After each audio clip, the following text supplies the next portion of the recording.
Now to save some time, I've already clipped in my extensions. The extensions I'll be using are my ClipHair double wefted extensions. They're 20 inches in length and they're in shade 613. Now first of all, I recommend straightening the hair once you've clipped in your extensions. Although we're going to curl the hair, it gives it a smoother finish. And as you can see, I've just brushed through my hair just to blend my hair with the extensions, just so it all looks nice and good before we start. Now taking curling wands, I'm using my Babyliss Glamour Wave, but you can use anything you like. I'm really doing it to achieve waves in my hair, so I'm body. But if you want to add actual curls and have the curl look for the end, then you can obviously do that. But this, as I say, for me personally, I just wanted to add body and volume. So curling away from the face, you're just going to be taking inch sections and just curling them away, and we're going to work the way around the head doing that.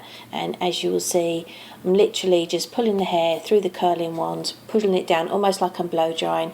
This gives a really nice, loose, bouncy wave almost to the hair and a really beautiful curl. So once I've done one side, I'm now going to take the other side and I'm going to work back, as I say, like I did the other side, curling away from my face and just working my way through my hair till it's all curled and nice, voluminous and bouncy.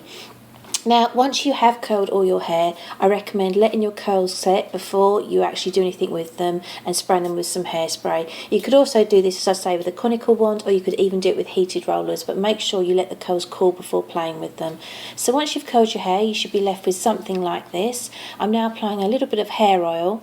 This is just a small amount, and all I'm going to be doing is rubbing it through my hair just to smooth down any loose flyaways, any, say, the drier ends of my own hair, so they blend better with the extensions. This will also make my hair extremely soft and silky, and it'll also just give it a really nice gloss and shine. Now I'm pulling my hair to the side, as you can see.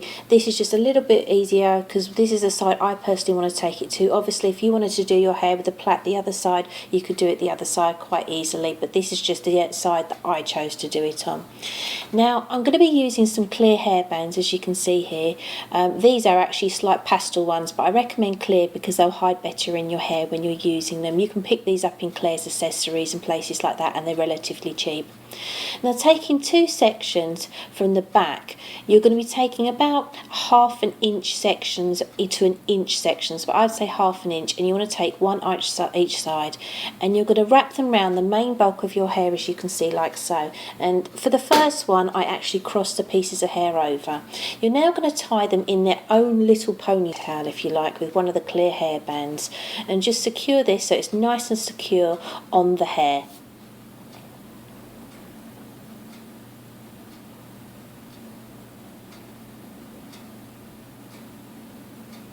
Now don't pull it up the hair just yet. As you can see, I'm showing you, you've got the nice one, and you're going to make a little hole in between, and you're going to pull the hair through like so. And as you can see there, you've created, it kind of gives it a little bit more volume, and it gives it a nice effect. Now don't worry if you don't pull them all out now. As I say, as you saw, I just pulled that one out to loosen it out and just give it a little bit more like a fuller effect. But you can actually alter all these little ponytails that you're going to be doing at the end. So repeating the process again, as you can see, taking a half an inch section from underneath one side and then the other side. You're just going to pull it down slightly because you want that part of the little ponytail that you've just created to show. So you're leaving a little bit of a gap. You're doing exactly the same thing again, putting the hair together, crossing it over, taking a hairband and securing it in place again.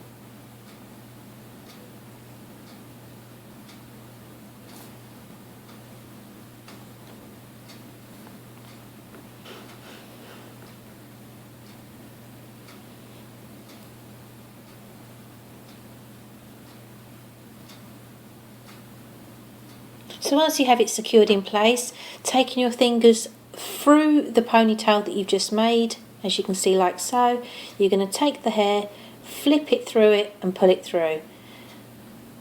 And again it creates that little, almost like a fishtail braid effect, as you can see.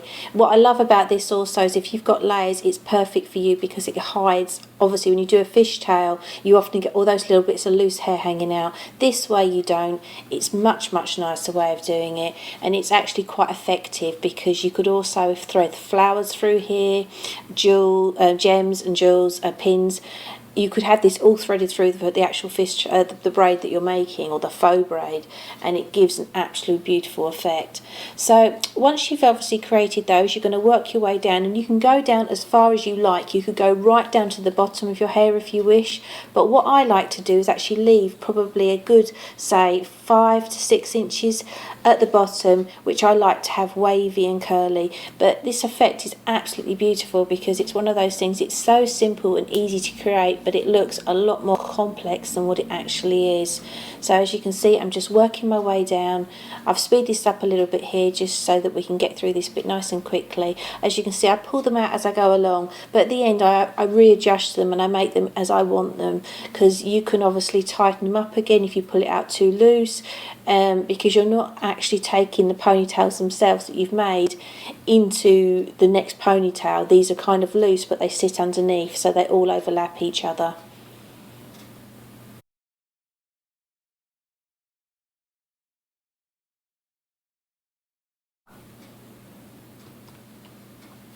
So once you've adjusted them and you've got them exactly how you want them, if you have any shorter ends and your hair, say, is not shoulder length, I suggest this style is best for shoulder length hair and longer. You may want to pin some of your smaller sections at the back underneath.